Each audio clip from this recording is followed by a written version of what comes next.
Hello again, viewers, and greetings, fellow space travelers. This is Thorn of Night, and welcome to episode 34 of my bee breeding guide. In this episode, we are going to be talking about a branch that is off of the Industrious line, and then further off of the Rocky branch. It is called the Mineral branch. Now, in this mod pack, which I am using the Unleashed mod pack for Feed the Beast, the only bee in this branch that you can make and use is the LAPIS bee, which is shown there. However, there are some other bees that are included in this branch if you have GregTech installed, and I'll be going over those in more detail when I cover specifically the GregTech bees in a later episode. But let me go ahead and read the book here. The branch is added by extra bees, and they are all generally as tolerant as the rocky bees. They do need rocks as flowers. They work in caves and at night and don't mind the rain and all that. So they're pretty easy to work with.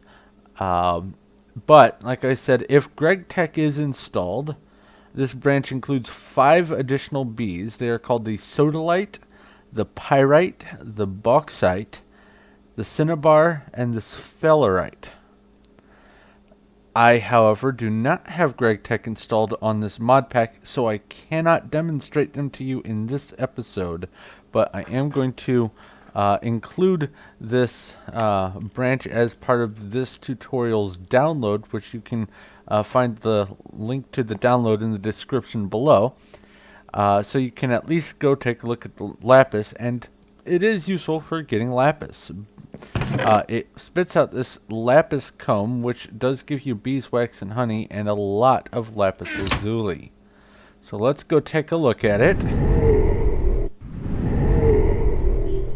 Now, in order to make this thing, you are going to need a water bee, which you can get from these blue hives that you find under the water.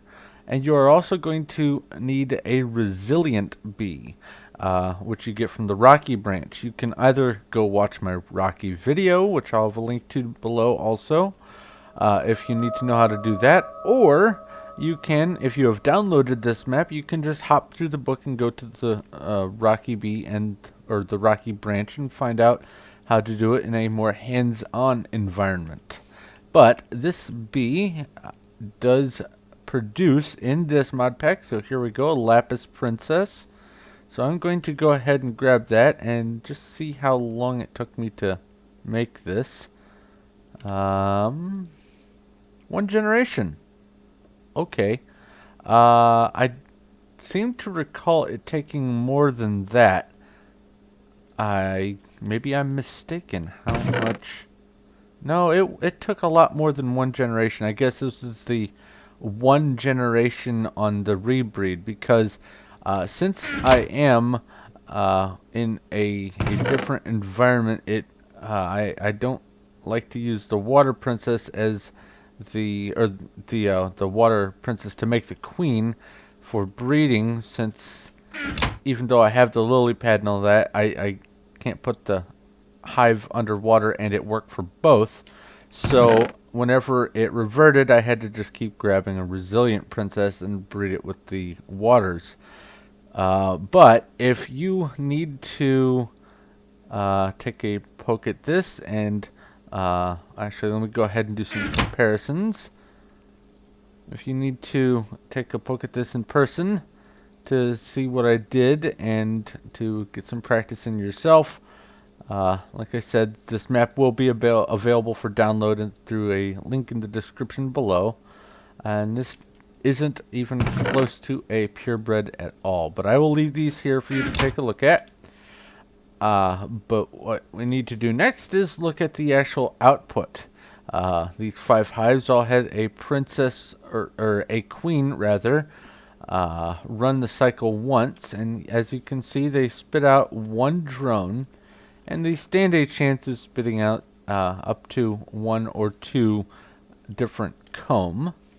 And since this is off of the Rocky branch, you can expect to get some of the rocky comb, which will also give you beeswax and the honey drop, but with a stack of the lapis comb, you can expect to get a half stack of beeswax, about a quarter stack of honey drop, but 6 stacks of lapis lazuli. Each comb has a 100% drop to give you 6 of these. So a stack will give you 6 stacks of lapis, which is outstanding. It is a very quick way of getting lapis lazuli if you don't want to keep digging for it once you get to this bee. It's very helpful.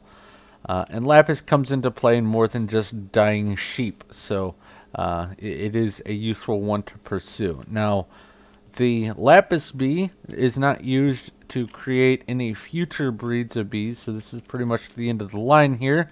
I don't know about the Greg Tech, if they are used or have plans to be used for any other bees down the road, but I'm sure I will find out when I go to make the Greg Tech videos. But that is going to have to be it for this one. Thank you very much for watching. I hope this was helpful and informative to you. If you do have any questions, comments, or suggestions, leave them in the comment section below and I will do my best to respond. If you like this video and like what I'm doing here, please feel free to give it a like. I definitely appreciate that. And if you haven't already, go ahead and subscribe so you know when my future stuff comes out. But this is where I'm going to have to wrap up, so thank you once again for watching. This is Thorn of Night, and I will talk to you later.